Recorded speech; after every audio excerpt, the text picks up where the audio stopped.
একদিন মহর্ষি নারদ এবং ব্রহ্মার মধ্যে তর্ক হয় শ্রীকৃষ্ণকে নিয়ে। ব্রহ্মদেবের মন্তব্য, শ্রীকৃষ্ণ কোনো সাধারণ বালক, তিনি নারায়ণের অবতার হতে পারেন না। ব্রহ্মদেব মহর্ষি নারদকে মর্তলোকের দিকে দেখিয়ে বললেন, দেখো এই বালক কেমন রাখাল বালকদের সাথে বনের মধ্যে ঘুরে ঘুরে গোচারণ করছে এবং তাদেরই আনা খাবার গ্রহণ করছে। এ কি করে নারায়ণের অবতার হতে পারে? তখন ব্রহ্মদেব শ্রীকৃষ্ণের একটি পরীক্ষা নিলেন, তিনি নারায়ণের অবতার কি না জানার জন্য। শ্রীকৃষ্ণ তার মিত্রদের সাথে বনে গোচারণ করছিলেন। তাদের গরুগুলো নানান জায়গায় চড়ছিল। শ্রীকৃষ্ণ এবং তার মিত্ররা একটি স্থানে বসে খেলা করছিলেন।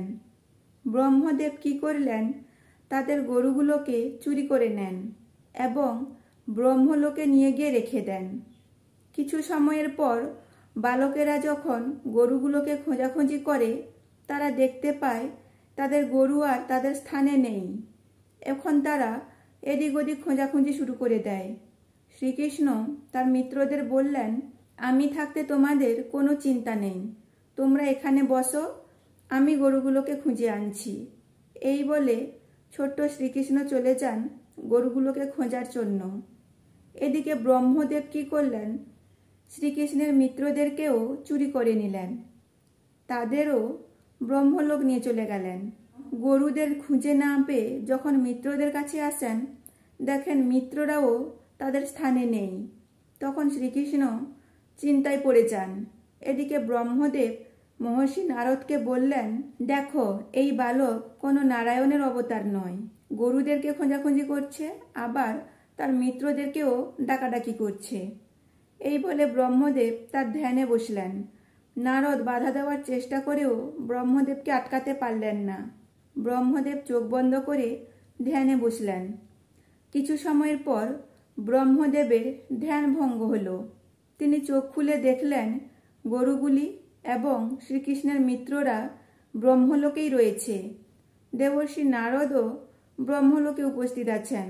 ব্রহ্মদেব নারদকে বললেন, দেখো শ্রীকৃষ্ণ যদি নারায়ণের অবতার হতে পারতেন, তাহলে তিনি তার দিব্য বলে জানতে পারতেন তার মিত্র এবং গরুগুলো কোথায় আছে। তখন মহর্ষি নারদ ব্রহ্মদেবকে মর্তলোকের দিকে দেখান। ব্রহ্মদেব লক্ষ্য করলেন শ্রীকৃষ্ণ সেই বনের মধ্যেই তার মিত্রদের সাথে খেলা করছেন এবং তাদের গরুগুলোও সেই বনের মধ্যেই চড়ছে। এই দৃশ্য দেখে ব্রহ্মদেব অবাক হয়ে যান। শ্রীকৃষ্ণের মিত্র এবং মিত্রদের গরুগুলো তখনও ব্রহ্মলোকেই রয়েছে, তাহলে মর্তলোকে তারা কারা? তখন নারদ বললেন, ব্রহ্মদেবের কিছু সময়ের ধ্যান মানেই মর্তলোকে সেটা 1 বছর।